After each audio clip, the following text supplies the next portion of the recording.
Hello! Welcome to Season 10, Episode 7 of EUphoria. I'm Drakos, joined by Caedrel, and none other than our special guest for the day. Top laner for Vitality, and formerly many other teams across countless regions, too. There's 2 regions. None other than Alphari. Alphari, welcome. How you feeling, dude? I'm feeling pretty good, yeah. Not too tired since it's a little bit early, but yeah all right.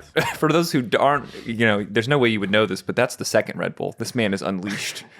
You're doing good. They love it. They love it when you drink the Red Bull. Is getting me pumped. Hell 11 a.m. in the morning. To be fair, we're all on a similar boat as we wake up slowly. Reminder that if you are watching us on YouTube or anywhere else, you can check us out on YouTube, Apple Podcasts, Spotify, SoundCloud, wherever. We're available on all of those. Hell yeah. Before we talk about League of Legends, let's talk a little bit about the man, Alphari. The man. Barney Morris. Legendary top laner. What do you do in your free time? Because I think everyone in League gets maybe one additional hobby at that, because you get 1 day a week. Mm-hmm. You can maybe have a relationship. Maybe if you can sustain it 1 day a week, you can maybe Magic the Gathering, touch grass. Maybe you have another game you like to play on your off days. What's your? Well, actually, another game I used to play. I don't do this split, but last split I was playing on I had a virtual reality headset for the first time, and that was pretty funny. That was the first time I was getting into that.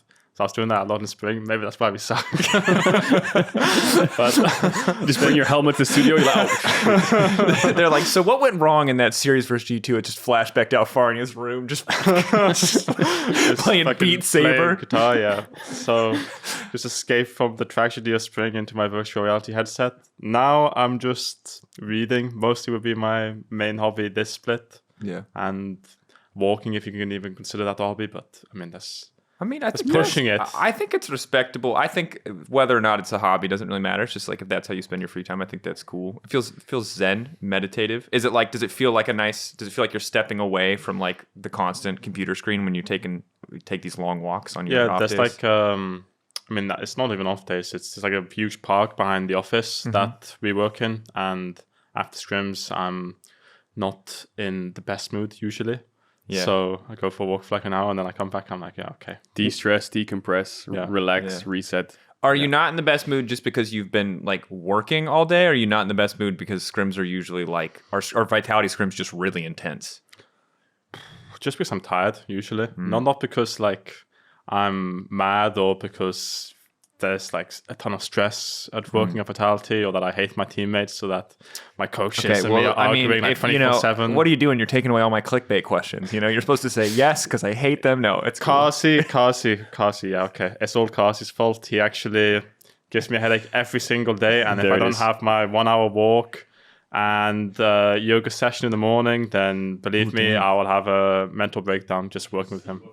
Let's segue in to talking about the teams. Well, I guess we'll start by talking about Vitality's week 6, since that's just too smooth of a segue to pass up. But talk to me about week 6. We talked a little bit about it already on PGL, but maybe we can still hit some of the same points again. Pretty big breakout week for Vitality in terms of you won the early game, transitioned pretty cleanly into mid game, and it was just overall an insanely clean week. Yeah, it was much better than probably the other weeks, every other week so far this split. And I think that our early games have been pretty terrible before, or maybe not every game terrible, but very inconsistent. And then this week we played Excel and G2, who were 2 teams we lost against in the first round. So yeah, pretty pleased we beat them, and they were actually making progress, and we had good read on the meta. We're finding ourselves a bit more, which is really important to know yourself as a team, what your strengths are and be realistic. And I think that's actually the main difference between this split and last split is that we are, knowing ourselves and being realistic. Yeah. What do you think of the Broken Blade Irelia account pick? What do you think of the pick in general? Is it because obviously a lot of people, when they're mechanically gifted or they're very talented on Irelia, they always have that pocket pick into Gnar. Mm-hmm. Is it something you were scared of in draft when they picked it? Were you top lane needs resources? No. When you play against Irelia, usually the game is going to be about top lane anyway, so you do communicate this because Irelia has to play aggressive early game, and you have to basically make sure that you can crash the wave when it's bouncing without getting all in. And if you can do this successfully, then Irelia is basically nullified during lane phase. Like he has to all in when the wave is bouncing. You usually end up 2v2ing or 3v3ing on this wave. And if Irelia wins, maybe he'll be a champion. And if he loses or if he doesn't fight, then he's gonna at best go even against Gnar. And then, you have him in a team fighting and it's not very good. So you communicate that you have to play around top usually. But I wasn't actually expecting him to pick Irelia. I know he's an Irelia player, Broken Blade. And I thought that he would play like some weird counterpick top lane, whether that's like Yone, Jax, Kayle. I wasn't 100% sure, but I figured maybe Jax would make sense after it being played a lot in China. I think we took Trundle as well. Yep. So Jax also makes sense against Trundle, right? So I was expecting Jax or Kayle, not Irelia.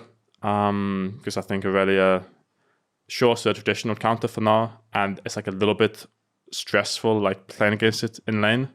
Because you have to be careful not to get all in and just into the kill. Just die. Yeah, basically.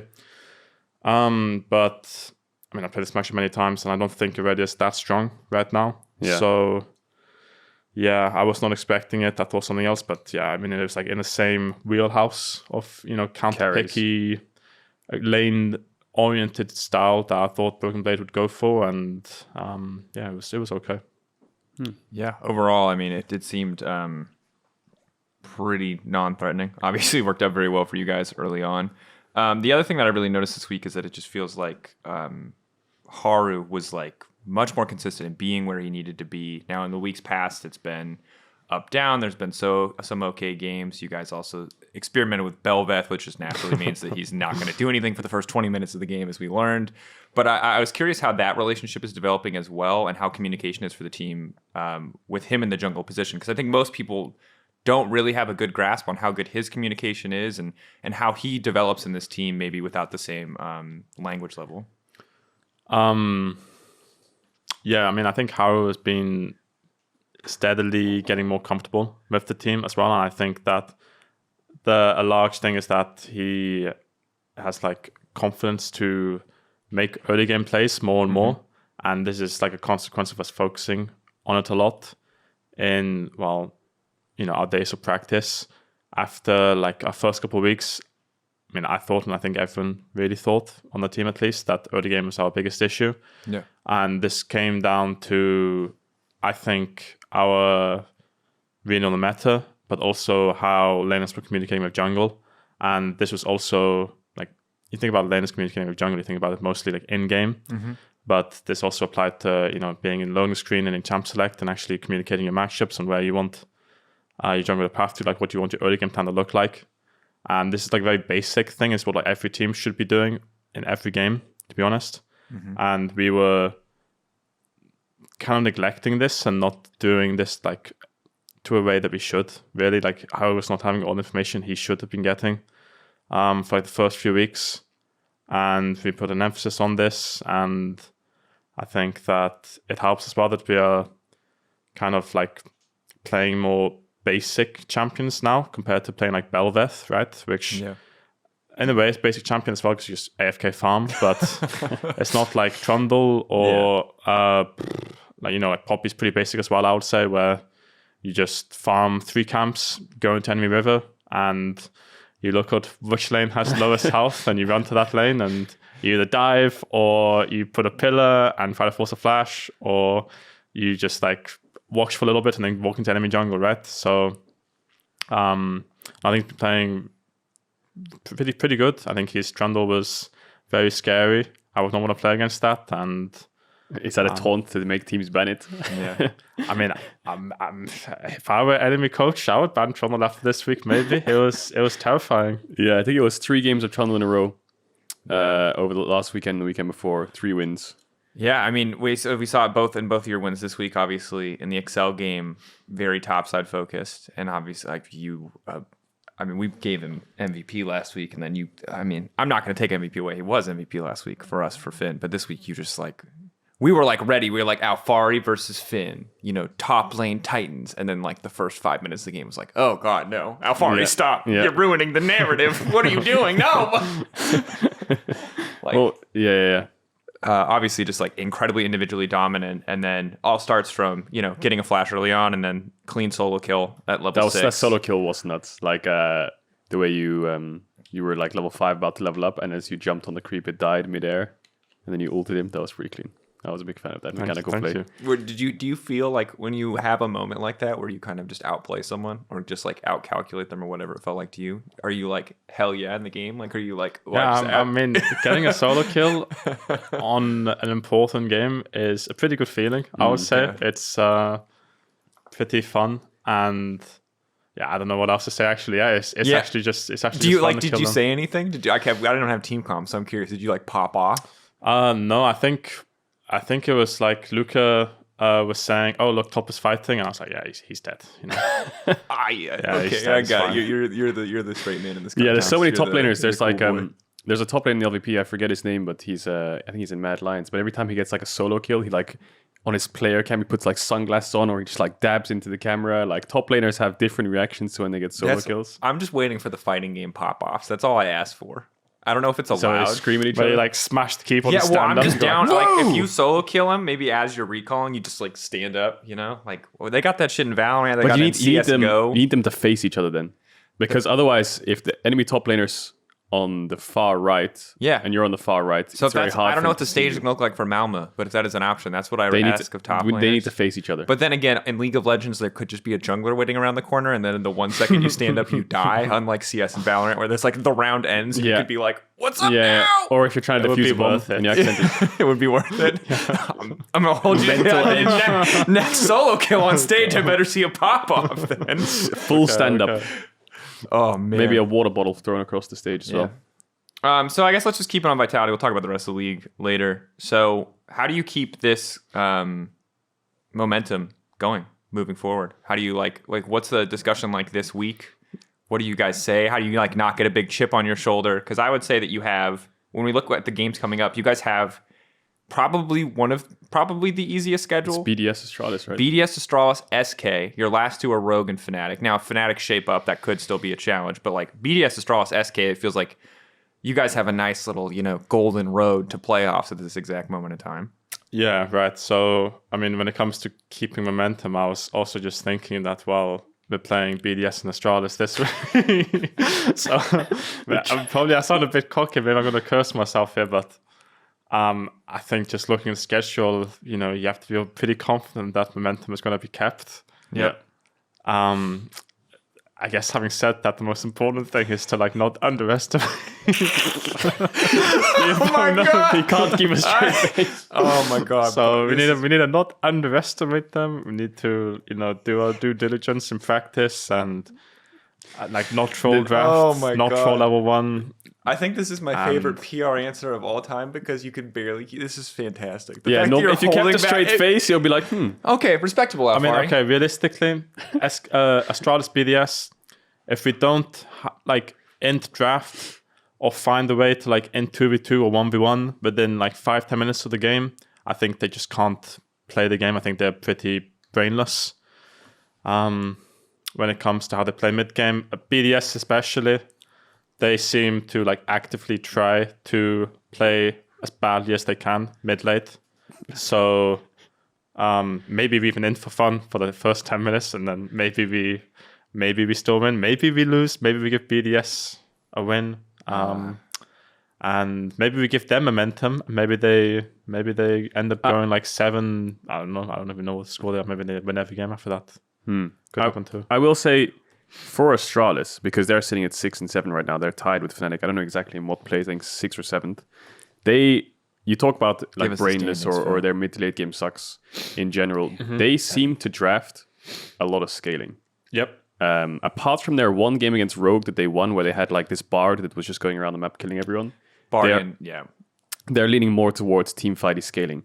Is that something you are quote unquote not worried about? Because it seems like even when they're losing games, they're behind in the mid game a little bit. Their comp just European teams just aren't good enough at closing the game out against them, that they draft in a way where they say you have to do something or we're just going to win the game eventually.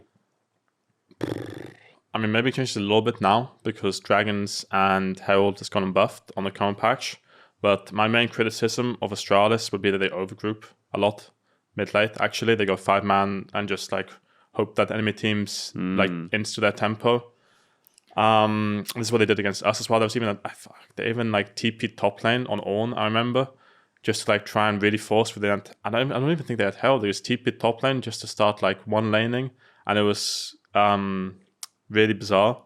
And if you watch most of their games, I think this is like a pretty obvious pattern that they have to just overgroup mid game. I think that the scariest thing about Astralis is like jungle support. I think that all the laners are very passive actually, and they do play the scale because they're not. They're good players, but I don't think they're like capable of really or comfortable or like shows that there's like in their preference to make aggressive plays themselves and try to actually play winning matchups and have like that kind of style. They want to have Circe and Jonghoon like on like a roaming support. Like I think Jonghoon is really good. And some of these games he looks really, really good. Other games he also looks really int. He's kind of like Hidasang. So maybe don't give them like a really good angle to play like some bizarre support like Bard or Pike. Don't give Circe like a random kill early game. Try to track him. Don't give him like the best jungle in the meta red. And I think this is kind of like a formula to beating Astralis. Just target the jungle support. Don't die when they're overgrouping mid game.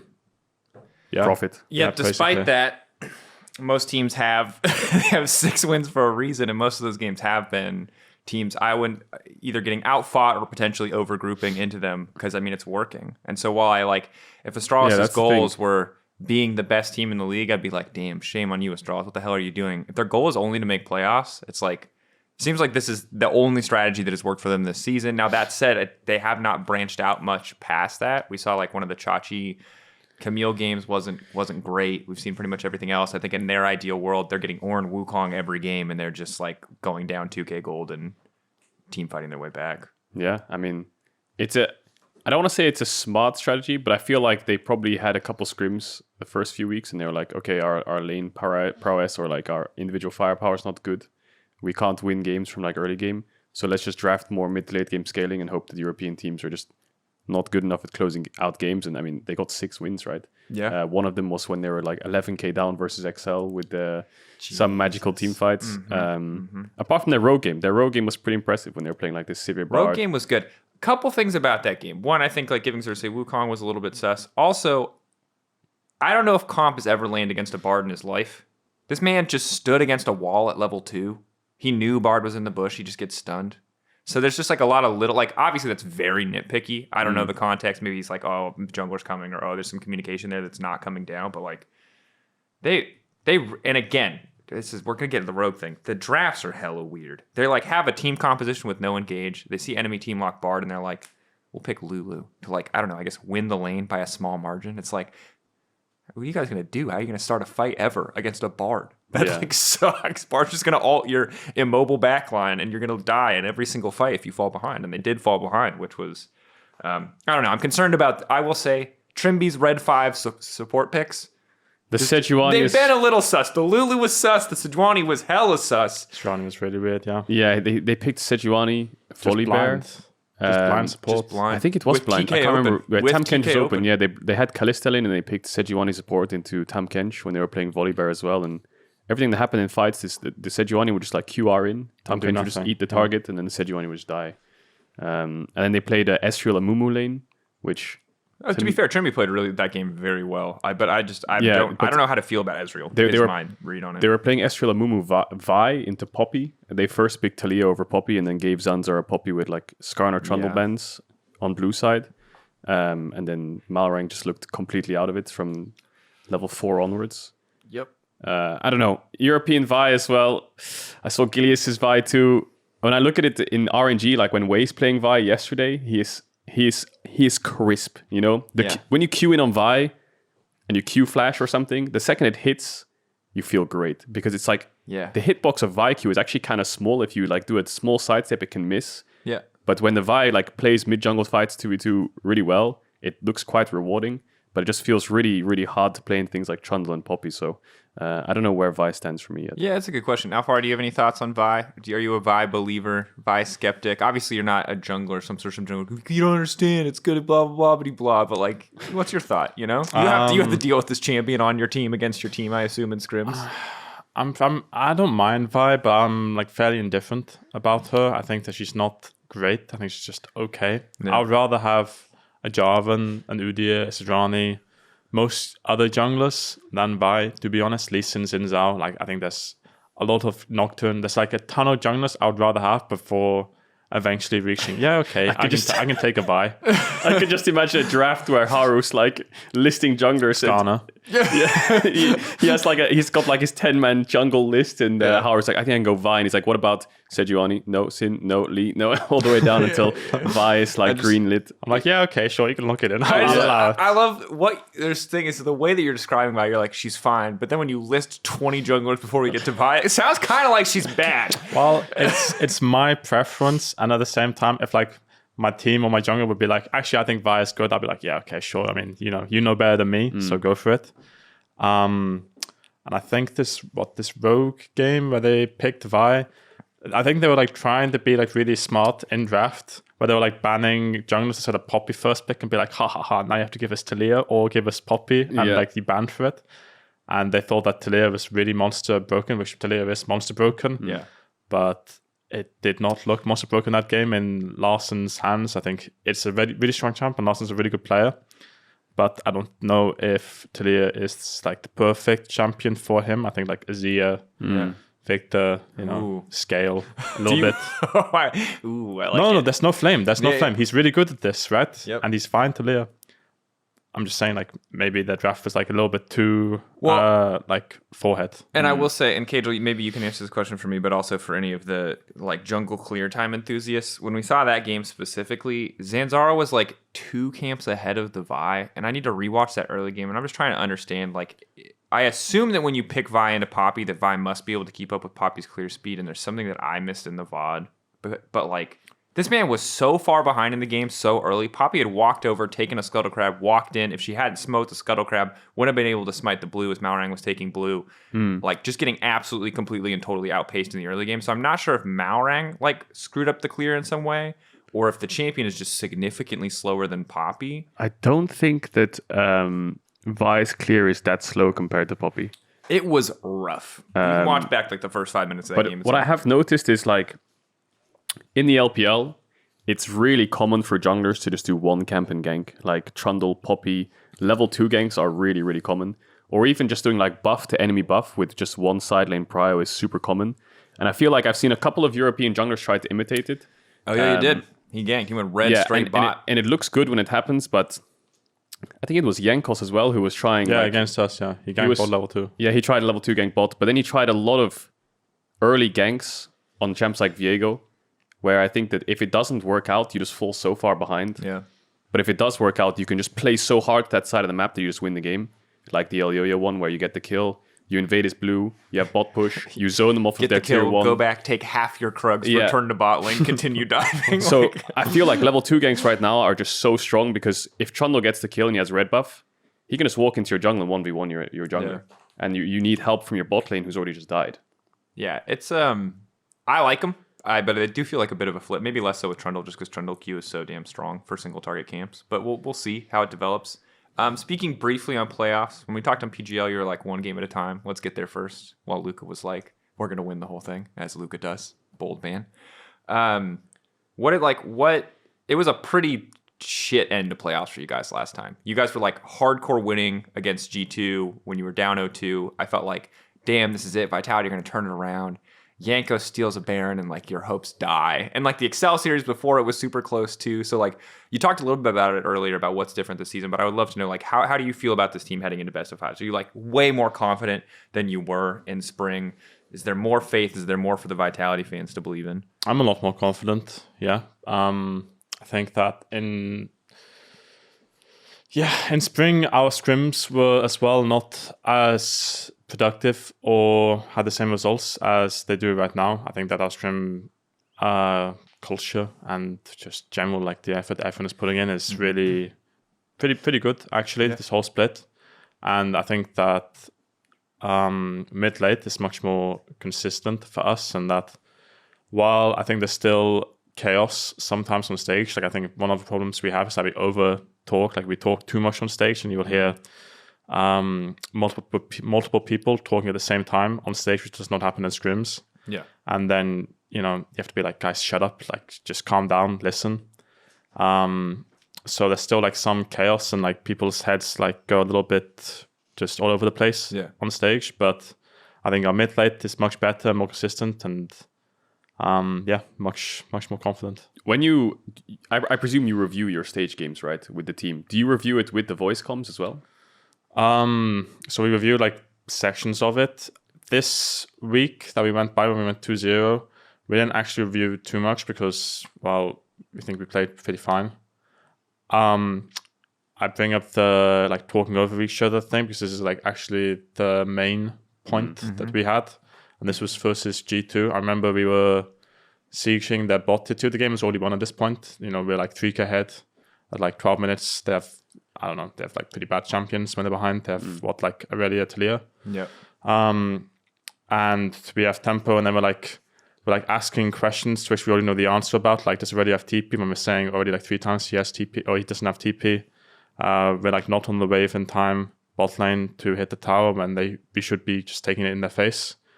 And it's like, a little bit just needing to reduce the excitement. And maybe this is also because we were like stomping them so hard that it's like unusual to have so many options. Yeah. I'm not sure. And it happened like a little bit in other games where I think that we like lose our head a little bit more on stage than in scrims, and we just need to, get a little bit better at this.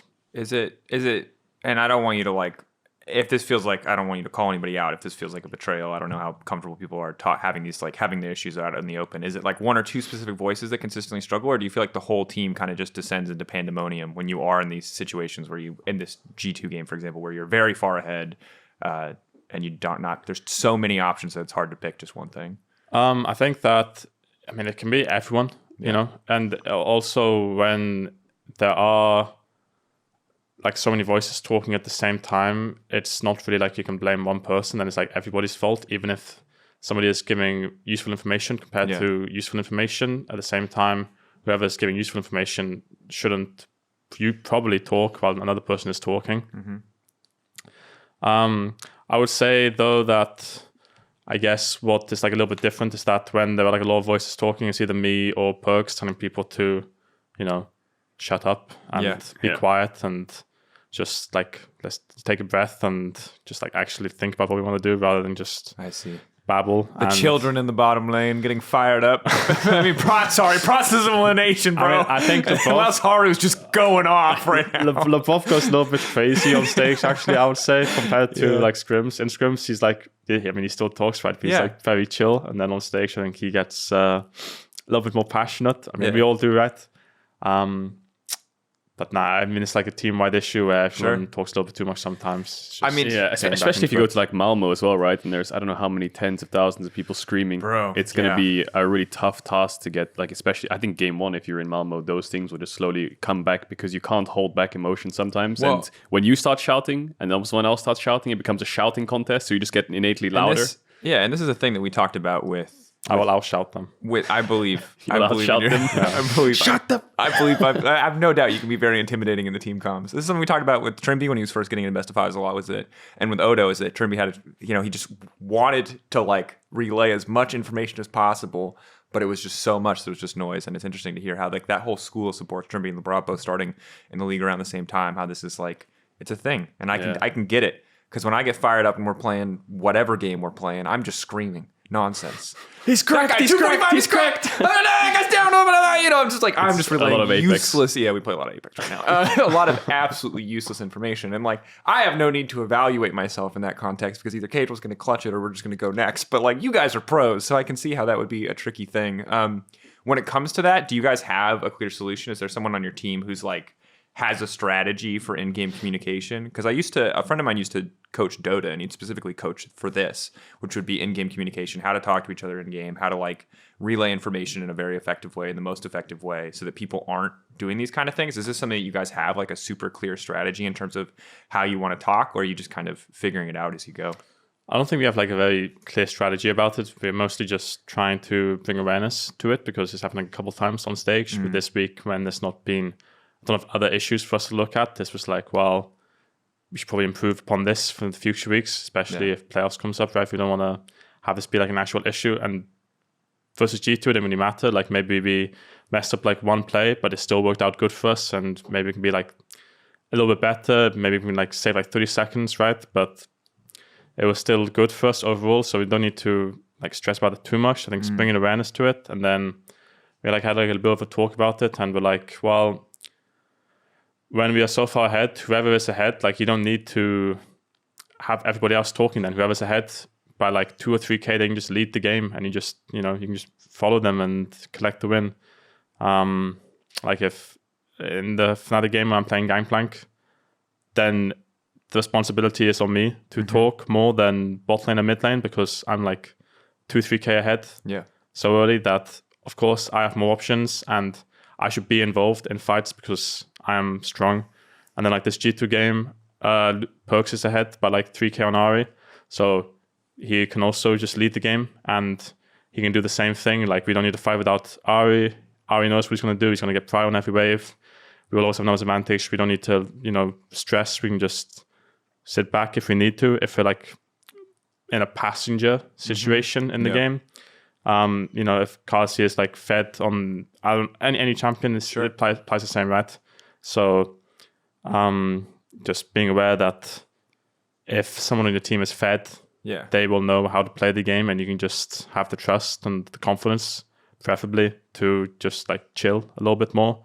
And I think just being aware about it, because it's like the first time we really talked about maybe talking a little bit too much on stage. I think that's, you know, a big thing in and of itself. Just actually being aware about it, and then we'll see how it develops in the next couple of weeks. Yeah, calling it out seems like obviously the first step to resolving anything. Maybe it just sorts itself too once any of the people who are doing it more are now aware of it. But I like this is what you brought up there, the person who's fed making the calls. This is something that you talk about all the time, Mark. And I'm curious, is this like, because you've both been on this team, you're like, we have that trust. Is that hard to build that trust? Like, because I don't know if either of you in your pro careers have had a situation where it's like, okay, this guy's ahead, but he's like dumb as hell, so we can't let him lead. Is this something that's like generally you think most teams can be pretty confident in their carries or their fed member to shot call, or is this something that's like maybe harder to get in pro play? I remember having this conversation with Expect in 2019, and he was like, in Korea, him and Mickey were like, in Korea, it's called the bus. You're the bus driver, and if I'm minting, I'm the bus passenger. So you need to drive the bus. And I was just like, oh, okay. This is how you want to describe this concept to me. No, but when I was not really on the highest level like you and stuff like that, right? But my way of winning the game was just get Patrick ahead. And let him drive the bus. Patrick will be my bus driver, and I'll get in the back seat. It was a dog meta as well. Is there... I don't know if it's like trust. I guess in scrim sometimes, if like that one guy gets ahead all the time and he just like randomly insit all the time in team fights or something, then there's a problem. But then you get your 80 carry ahead, and he's like, no guys, and he's just like eating forwards on every fight and just dying. It's like, well, you just wasted 20 minutes of my game. But unless it becomes like consistent like habit, I think it's just easily to point out and just something they have to fix as an individual. Do you think in your experience most people can make those decisions and lead when they're at least semi-experienced pro players, that they can make the calls that are both good for them and good for the game state? I would say that typically on the team you can't have, or you're not fortunate enough to have like 4 or 5 players who are capable of leading and seeing the game at that high of a level usually. So I think on this team I'm very, very fortunate, because I think that both Caedrel and Perks are smart enough about the game and are also naturally vocal players, where when they have resources or when they are the bus driver, that they can, you know, steer properly and not crash. We're talking about the bus driver. Get it in the right gear. You just solidify. You've locked it in. We got Alphari to say it once. It's the only narrative we need. Who's driving the bus? Sorry, go ahead. Yeah, so Perks and Caedrel, great bus drivers. I'm very fortunate, but I think most teams probably don't have that luxury where maybe you have like this is like looking at BDS, right? They don't have any bus drivers. No licenses. Nobody's driving that bus.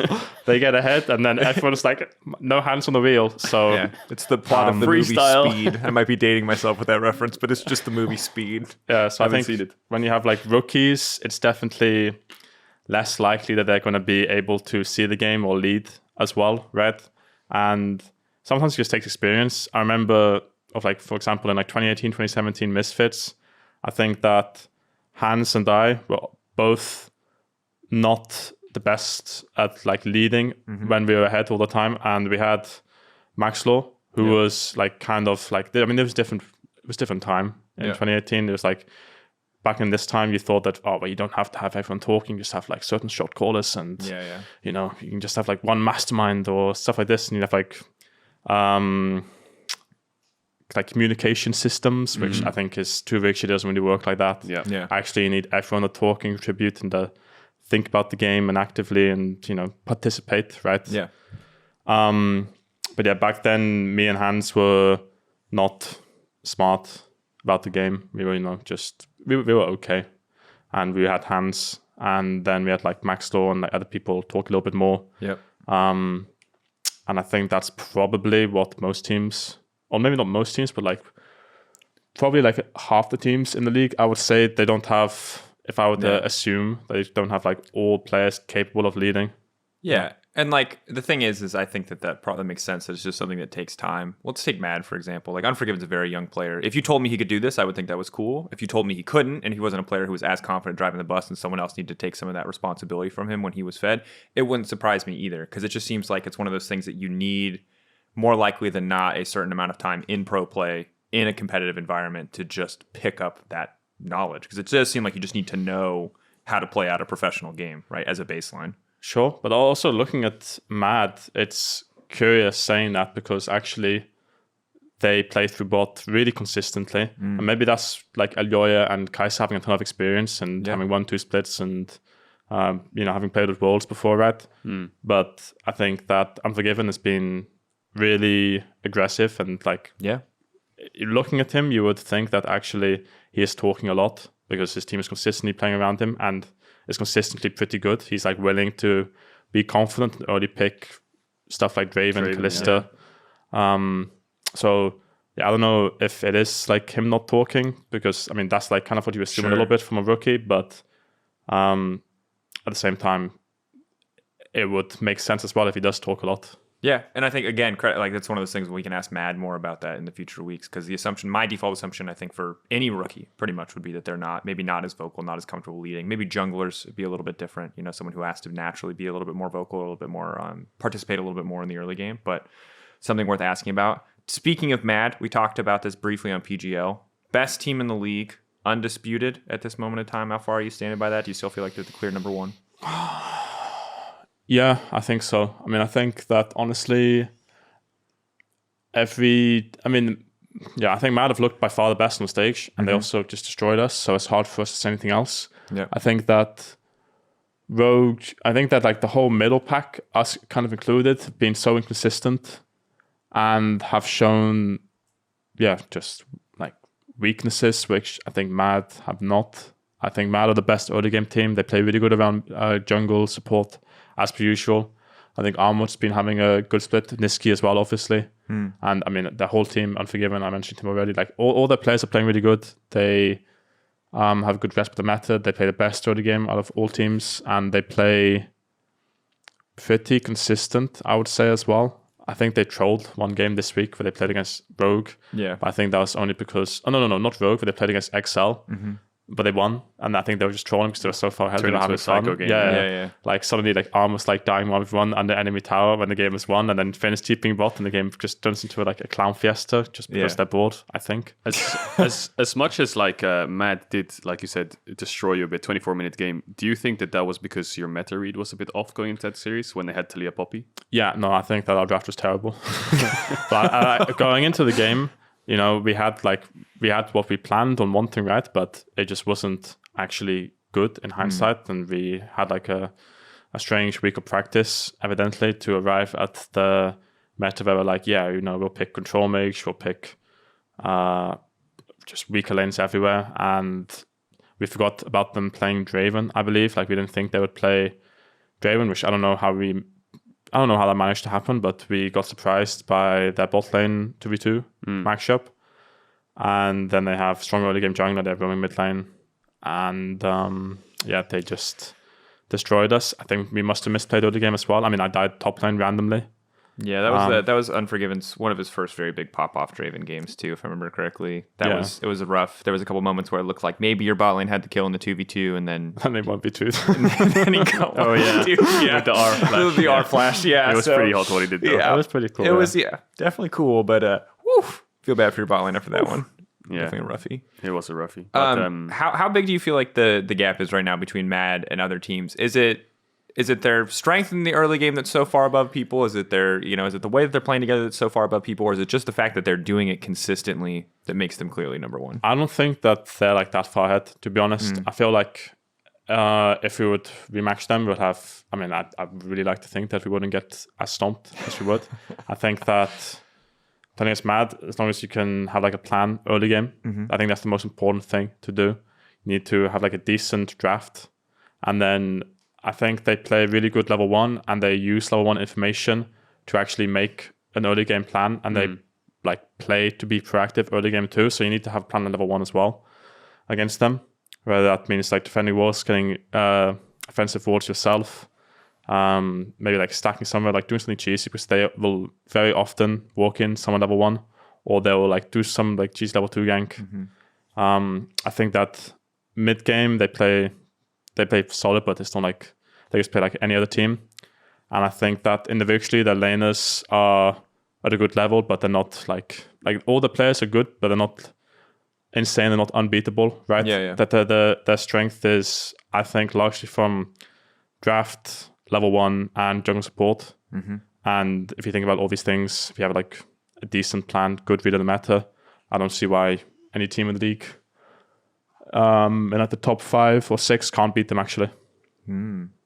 Interesting. I mean, that's going to be something worth tracking, especially as they head into best of 5 as well, because Mad feel like the only team that they haven't officially locked playoffs yet, but feel like the only team that have locked playoffs at this point. So yeah, I feel like that's a really good read on Mad as well. Like I think Niski is slotting in. If you look at his match history, he played like 4 Lysandra games in a row and then 4 Talia games in a row. So there's like this trifecta of mids, and he played 1 TF, I think. Well, and we're seeing them snowball games so early and so consistently that we don't often get to see those even mid games. We don't get to see those games where like one side is losing really terribly, but the other side of the map is winning for them. We don't see that as much, and that's what's interesting. I mean, I think Armit's also been doing really well, but in a lot of the games where he's really popping off, maybe it's an early jungle gank from Irelia that gets him started. And overall, I still think it's a super solid split from him. But this is the struggle. We have this all the time with the number. Whenever there's a clear number 1 team in the regular season, it's often hard to like identify how each of the individual pieces are going to perform when they don't have this thing.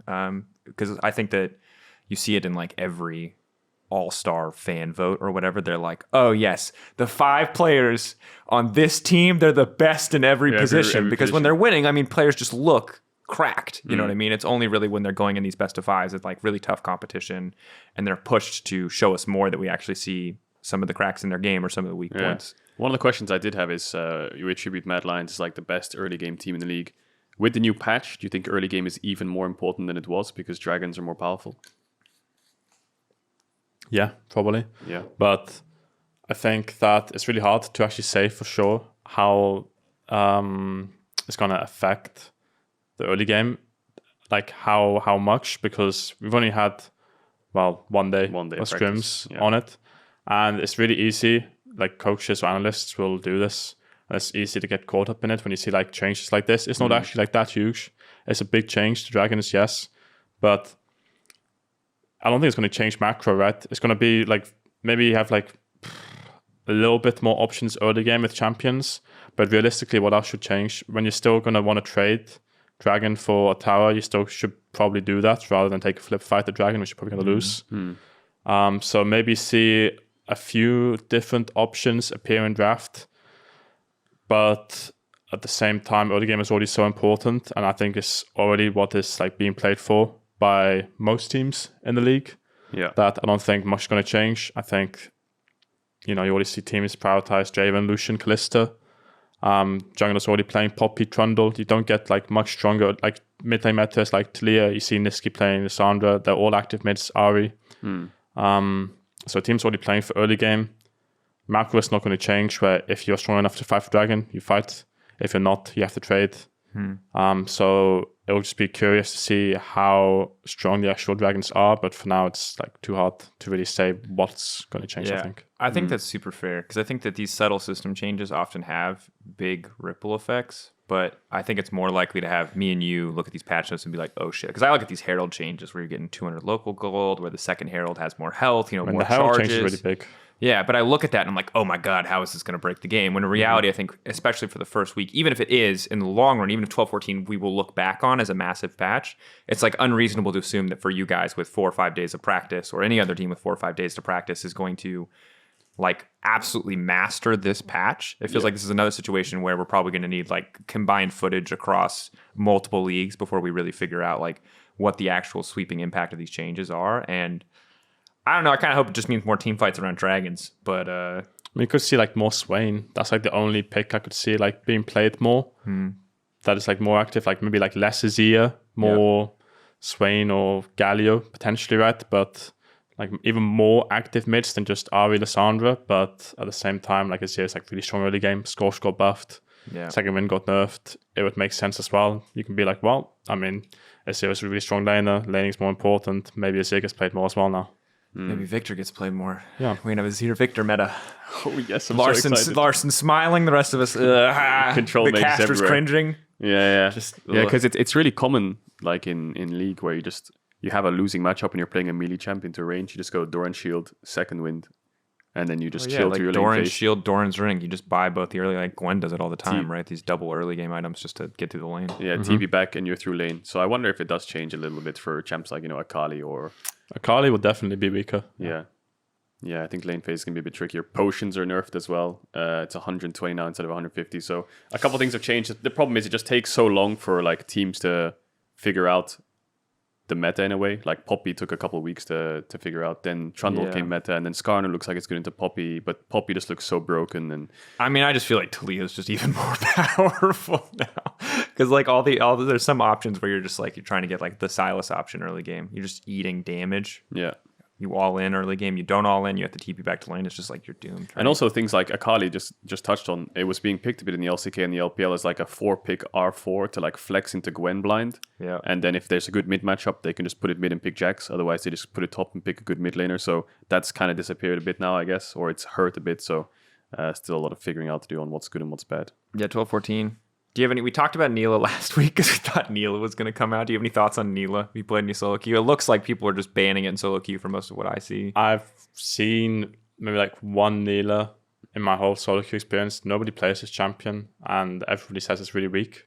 So maybe I'm being fed misinformation. When it came out, it was extremely strong for like a day, Then it and then it got hotfixed, hotfixed, and then it just disappeared from the face of the earth. So I don't think we'll see it this week. Yeah, I think it's, again, any champion like this that has... an XP mechanic built in that has this like projectile block that is supposed to be this melee carry is going to be ludicrously OP or completely invisible in pro play. That is my guess. That is often the case with these kind of champions. But I'm actually hoping for invisible at the start because I would love for her to have like a niche and a purpose because, again, I really hate when like she just becomes the 6th ban for every team. I think that's so boring. Yeah. But if she's like really good in one matchup and she shows up like that, then great. Then I'm happy to see the champion. I just hope she doesn't get like a buff before Worlds, and all of a sudden it's like, oh, Nilah's broken on the Worlds patch. I mean, they're going to try to like make her this. viable. Yeah. Probably. Playoffs. I'm looking forward to playoffs. Me too. Let's talk about one team that might not make playoffs. Fnatic. We got to talk about this a lot. We got to keep talking about this because it does not look great, even if they did win that game versus BDS.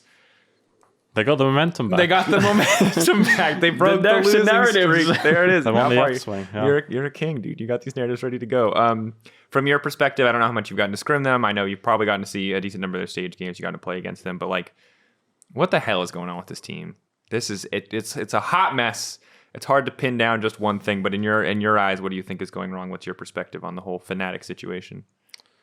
So looking at it from an outsider's perspective, I think that it seems like they have started to lose. So I think actually for like large portions of the split so far, they've had either wrong read on meta or stubborn about picks and play style. And this has started to change a little bit, but it's still like not great, honestly, from the games I see. One change I started to do is that Upset would actually move for Herald more often. But now I think sometimes he's actually moving too much for Herald. Whereas before the start split, he would never move, and it was like a rule. Upset never moved for Herald, and now it's like, well, sometimes he moves, but it's just really int. Maybe he does that because like topside is collapsing. I'm not sure. Probably they had like team talks about why we're not getting Herald. But I think their meta reads were pretty bad. I think Wonder probably should have been playing more Gnar on Gangplank because I mean he's good Gnar on Gangplank traditionally like 2 or 3 years ago, and now he's playing Gragas, which is an okay champion, and he's really good on Gragas, so it makes kind of sense because I think it's his best champion actually. But you still have to like find a balance between comfort and meta sometimes to like find the best, like the middle ground for what is best to win. So I think they struggled a little bit with how they approached picks and style going into the split, and now it looks like recently that they've lost trust. Yeah, just like watching the games.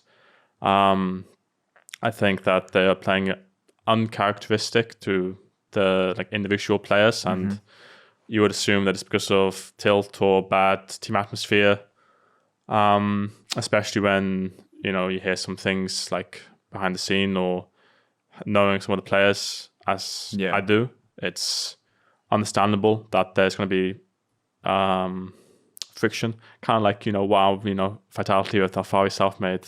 This is like kind of what I see. Players who have that reputation for being a bit more confrontational. Yeah, but this is like I think a little bit more realistic than me and self-made like having fistfights. So who won, out of curiosity, when you fist fought self-made? It seems like you won because you're still here on the roster. I mean, I'm kidding, please. Yeah, we chucked them out. Just yeeted them out. So I think Fnatic just like lost trust. That's what it looks like, and I think it looks really rough for them. Honestly, I think that they are actually not gonna make playoffs. Damn, but.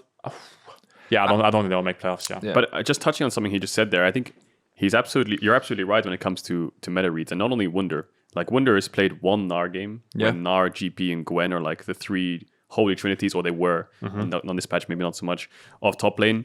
You look at Humanoid, his first Talia game was on a Saturday against BDS.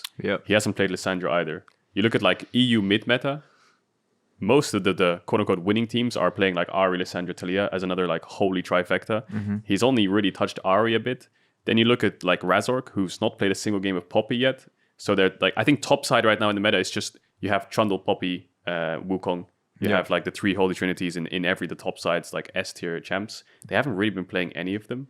And even in the games that they do get ahead, they just make so many mid to late game mistakes where they just don't look like they're on the same page at all either. So not only is it draft, but I think gameplay wise, Razork feels like he's playing a different game to his team.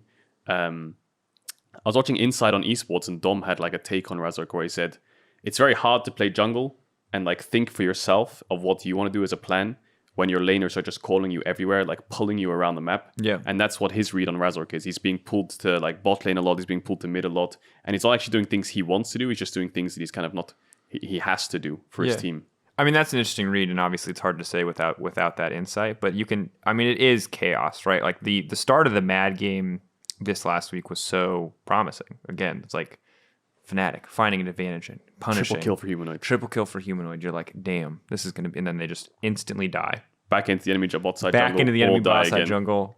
Run it back. Let's die. And that's, I don't know. I think it's concerning. I think it feels right to me from an outside perspective, but again, we're all speaking from an outside perspective that this is probably like, this is not as simple as just a gameplay issue, that maybe it started as a meta read issue and that it's maybe become something more. And I think the thing that makes that so hard, if you're a Fnatic fan and you're watching this, is it's like, you could have a good week of scrims and like a heart to heart where everyone vents everything out and like the trust could be back and like, bam, Fnatic's like ready to go. You could also just keep spiraling into oblivion and like, you have no way of knowing as an outside viewer what stage Fnatic are in until we watch them play on stage, and then it'll become very apparent very quickly, I think. Yeah, even in their game against you guys, they were playing like Kayle, Twitch, Zoe, Renata, like 4 range champs into like Sylas, Xin Zhao, top lane was over. It didn't feel like they had a way to start fights in that draft, for example. I thought that draft then was actually okay. Like Twitch Kale was a combo, and it's a combo they showed. Like it was like pretty expected. We scrimmed them right, so we kind of thought that okay, if you only pick Gangplank, they're gonna play Kale into it, and if you only pick Zeri, I think we had Zeri that game. Yeah. If you only pick Zeri, they're gonna play Twitch into it. So obviously they're gonna try to get Kale Twitch, which can work if you weather the storm early game. Yeah. Well, and even in that game where you guys were ahead, I'm pretty sure there were a few team fights where Upset was just like flashing forward with ult up, just hitting 3 people at the same time and like almost single-handedly winning fights. I think. Yeah, to Fnatic's credit, I think that the bot lane is actually still really good, and maybe they don't play like 100% the best as I would expect them to in the early game, but I think that they're still actually performing the bot lane more than the other members of the team. I think that what you said, Mark, about the jungle and mid also having like a bit of a funky read on the meta is true. And one thing about Razork, I think that he is like an emotional player based on just like watching him and I mean talking to him like a very little bit. So he's also like he's not a rookie, right? But like all the names around him, he can't really. It's like it would be hard to argue. Yeah, in the context of your team, you are a rookie because you're like, you're not a rookie, you're a veteran player, but around with all the names on your team, you're the baby. You have to like follow what they say, right? And it's going to be hard to argue against them. So then when things start going badly, you have even less of a voice potentially. And if you're an emotional player, suddenly there's like a bad team atmosphere as well. You're still being told what to do. You don't get to have the freedom that you want to have as a jungler. Yeah. So I think about Razork as well. I would think that he's like a very aggressive jungler. He's like really good in solo queue. On Misfits, it was all about early game plays. Yeah, invading top side. Them in Betio, diving top lane, right? Now on Fnatic, it's totally different story. It's like pick Volibear, come bot level 3, no matter what. Yeah. And it's like a different player, and I don't think that's like because of him. I think it's probably just like a culmination of things, right? Yeah. Dang, I mean, it's complicated, and I hope that we get to hear more from Fnatic about it, but I imagine that we'll have to wait until they either do or do not make playoffs. We'll see. If Fnatic aren't getting that slot, let's talk a little bit about top 6 and some of the teams that we see there. Does this top 6 feel pretty locked to you? Like, I think Astralis making the run would be very surprising to most people, but if anyone's going to fall out, like, who are you looking at? Who is the least likely to hold their playoff spot? Is it as simple as just saying Misfits at this point? Yeah, I think if there's going to be a change, it would actually be Misfits for Fnatic. But otherwise, I think that this top 6 is pretty likely. It really just depends, I would say, on whether Misfits can continue the form that they showed last week with Zanzaro. Yeah, exactly. And whether Fnatic can somehow, bring it back. Like they have 5 games left, right? Yep. So it's possible. I think XL will stay. I think G2 will stay. G2. It's just Misfits or Fnatic. I still have my concerns around G2. Despite them being in 4th, if you look at their last few games, the only one that looked convincing is the Rogue game. Yeah. Their win against BDS was the biggest steal I've ever seen in my life, where like you said, they have no clue what they're doing in mid to late game. Their win against Astralis was the only one because literally no one is driving the bus. Yeah, no one was driving. The bus was going sideways from the minute 25 onwards. The game against Astralis, like Astralis had like Orianna, Wukong, Jinx. They were up like 3k gold. They had full control of topside jungle, and then they just like went way too deep, walked in, trying to chase. I think it was Broken Blade or Yankos, and then they just got flanked and all died. And then G2 just came back into the game, got Baron, got a 6k gold lead. The game was over. So G2's games haven't been convincing at all. Their early game looks quite abysmal, I have to say. It might be because of their champs they're playing, right? Where I think Yankos has just been playing Viego every game. They haven't really been playing any Poppy or Trundle that much. And it's weird because when we had Yankos on coming into week 5, he was like, early game is the thing that we have to work on. And then week 5, their early game was pretty good. And now it was pretty rough again this next week. So not finding the level of consistency that I think, again, to be fair, most teams in our top 6 have had like a good week and then a bad week, a good week and then a bad week from what we've seen. But I'm very skeptical about the G2 as a whole. It doesn't feel like they are like solving issues and those issues are staying solved. This week they'll play XL and Fnatic, which will give us a much better indicator than them just like beating Astralis BDS and like robbing the games off them. Yeah. But yeah, I'm sure there's a lot for them to work on. So there's a couple teams I'm worried for. Fnatic, are they going to make playoffs? G2, what's their form going to be like going into playoffs? And I think the most surprising thing that the community is not talking about is the fact that you guys are second place. And even I was kind of surprised when I looked at it a couple of days ago. I was like, why? This is the problem. This is the problem with best of one is you could be like fifth by like next week, you know. But right now you are second, and I think it is well earned. And all it takes is like a couple good weeks back to back. But we talked about Mad Lions as number one. Where do you see yourself right now? Are you guys number two? Are you right behind them? Or is it you can do tiers if that's easier to discuss. There's Mad Lions. I mean, if we can have drafts that are like decent, and if we don't lose our head mid game, which I don't think we should, then I would say we are top two. But this has not been like a problem that I'm extremely confident that I can say, it's gone away. For all I know, we might just totally in draft both games this week. Probably we're still winning against BDS, but let's throw that in there. I think that I would be confident playing against every team, to be honest. I think I'm really looking forward to playing against Mad again come playoffs, hopefully. What would you say, because we talked about Mad's like strengths is like early game and jungle sport, what would you say your guys' team biggest strength is, like that you identify as like, this is what we're always going to work for us if we just fall back to it? I think side laning is an obvious strength of ours, and I think that when we have champions we're comfortable with, you can actually say that early game is a strength of ours compared to the first few weeks when it was pretty abysmal. I think that we've made good strides towards actually being able to be all on the same page and actually make good early game plays. So if our enemy team looking at us, I'll be like, okay, maybe don't give them a strong side laner, try to shut down the early game plays. I think that we are still susceptible to getting attacked early game too. Mad, obviously, they just destroyed us in like the first 5 minutes of the game, and it was really unplayable. So I think this comes down to draft a little bit as well, which we need to focus on.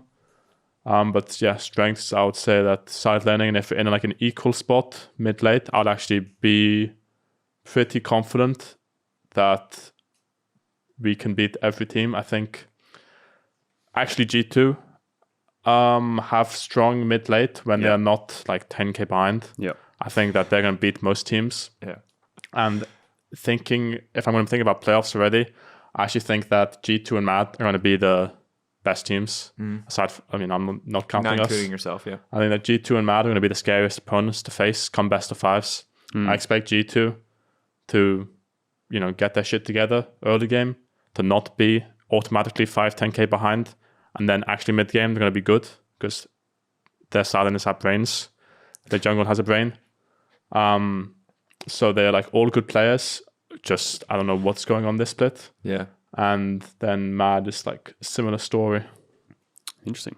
Yeah, playoffs will be exciting because you look at the league. Fnatic's at 6 wins, Rogues at 2, and you are at 8. There's like 2 wins separating 8th and 2nd place right now. So with only 5 games left? 5 games left. A lot of hype things. I think Misfits play Fnatic in week 8 as well, so that could be like a deciding game. Last game on Sunday of week 8, they play Misfits at Fnatic.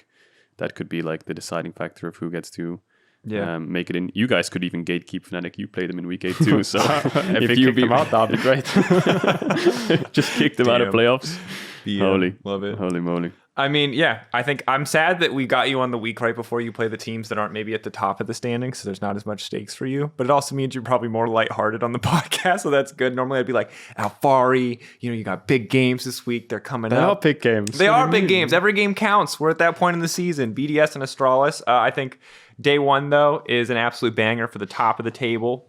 Rogue versus Mad, G2 versus Excel. So big games for the top of the standings, deciding who can start to move up further. Potentially an opportunity for Vitality to tie Mad, depending on how Mad doing this week, or at least get past Rogue, as Rogue facing Mad now. EUphoria MVP. Oh, EUphoria MVP before we close out for the week. I think I'm between Perks, Haru, and Alphari. Really? I was thinking Mad 202, and they had a similarly difficult schedule. So I was thinking like Elioya or Unforgiven had a pretty good week again too, didn't he? Everyone's having good weeks. It's hard. All right, here's what we'll do. We'll start with this. if there's one person who you think was the most valuable player on your team this week, who do you think it was? It is okay to include yourself. We're trusting your judgment here, and if your teammates are going to get salty about it, you can tell us, and we can exclude you from deciding. I'm trying to think of our first game against Excel, like what actually happened this game.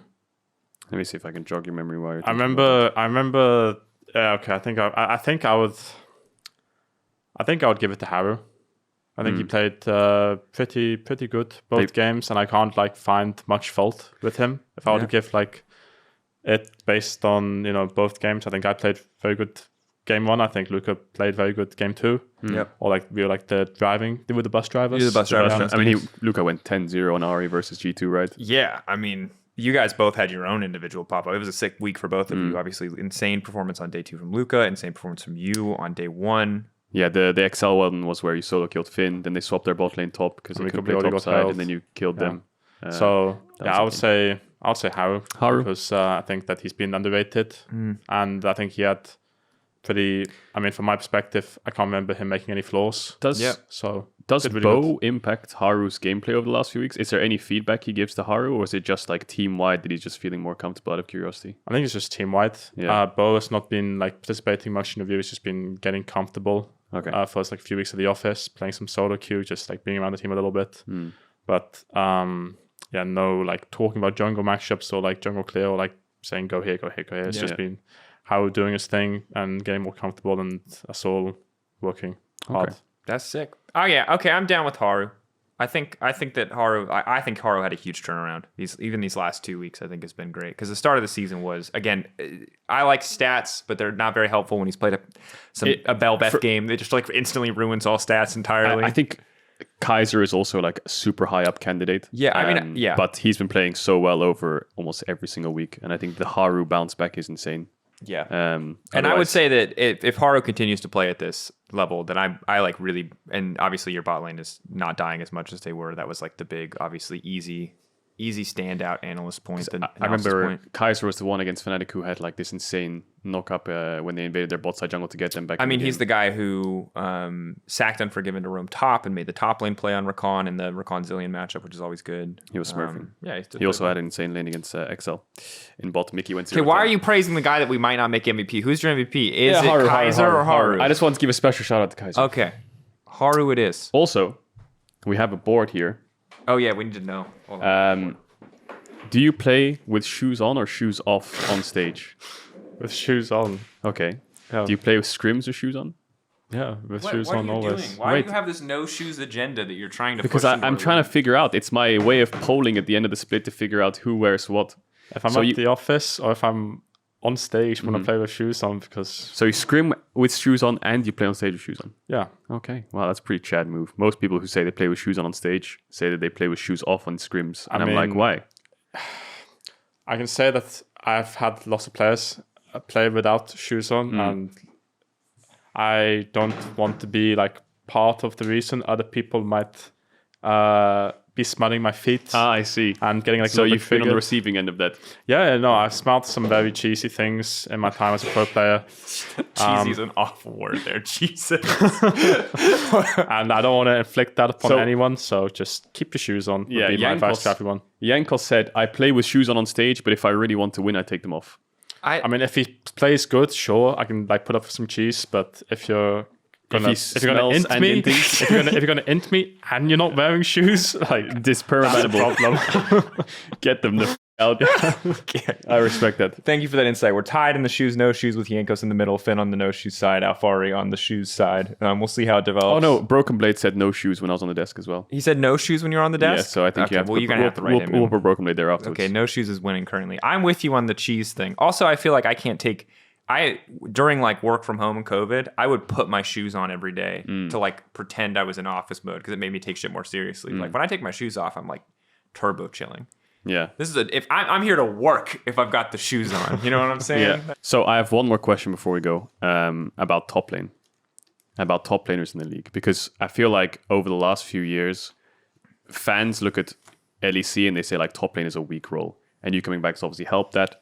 But I was curious to know who you think are like the top laners you really respect in the league right now. whether it's coming from laning phase or from the way they play the game around the map or whatever it is. Because I remember you were saying things like Broken Blade in the interview or something like this. I think it was PGL, I can't remember. Yeah, you said I respect Broken Blade. A lot of respect to Broken Blade. Is there any of the top laners that fall under that category? If I were to specify top laners that I actually respect, it would be Broken Blade, because I think he's the only top laner in Europe that has both the confidence and the level of competence required to play a lot of counter picks. So playing against him, you have to actually anticipate that he's going to try to punish you, and he's going to try to make his team play through his lane and dive you to get held. Whereas a lot of top laners, you don't have to worry about this at all. You know what to expect.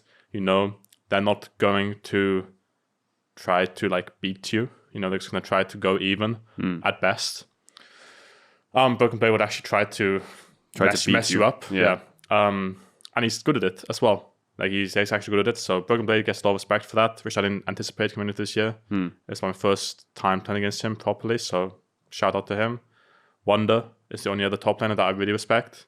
Right now I think he's not playing too hot, but I think that at his peak he is really, really, really good.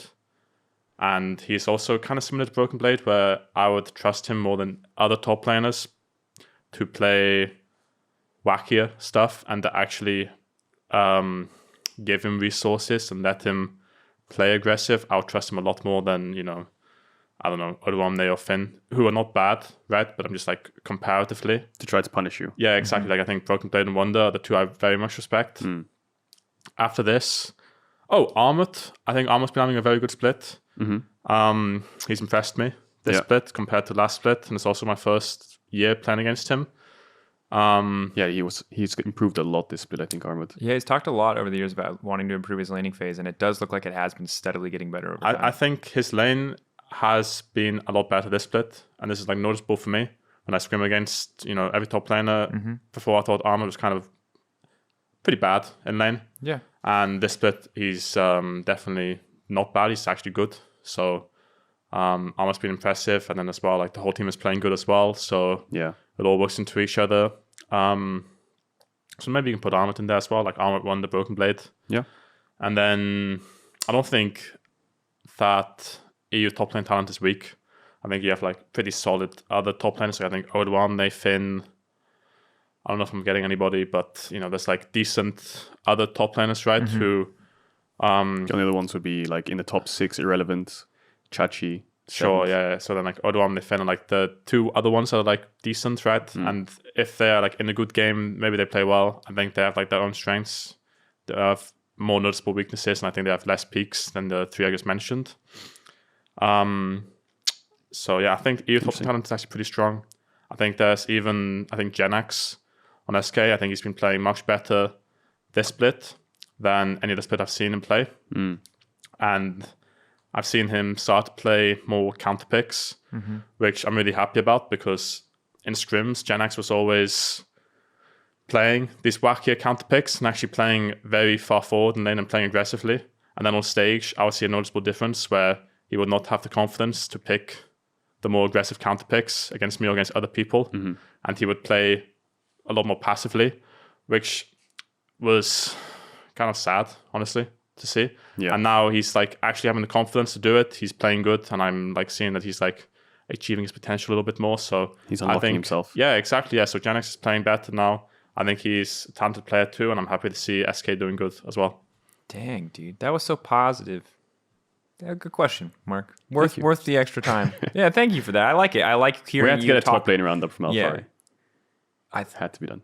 I mean, it had to. There you go. I like it. I'm excited to see you go toe-to-toe with some of those top laners in the weeks to come. We'll see. This week, maybe not as big of a challenge as in other weeks, but always an opportunity for someone else to rise up and live up to their potential against Alphari in lane. Aggressivo and Chachi this weekend. Aggressivo is kind of similar to Genax, I think. Actually, he's like discount Broken Blade. He'll play counter picks, and he's okay, but he's not as good at counter picks. But I like that he actually like goes for it, right? And I think he's you like the attempt. Yeah. No, if you don't even try, don't even. I much respect players who have like the balls to try and be like a driver, try to get in the seats, try to get their license. And Aggressivo, you have to respect it. I think he's, for a rookie, he's doing good. Yeah, he's not driving a bus. He's driving like a budget 4x4 forward. I think him and maybe Limit, but Limit only just got put in, are the best players on BDS as well. So I think that his team is kind of not great. And if you would put like some veteran players in there, I could see him being a decent top laner. I like the way you say it. They're kind of not great.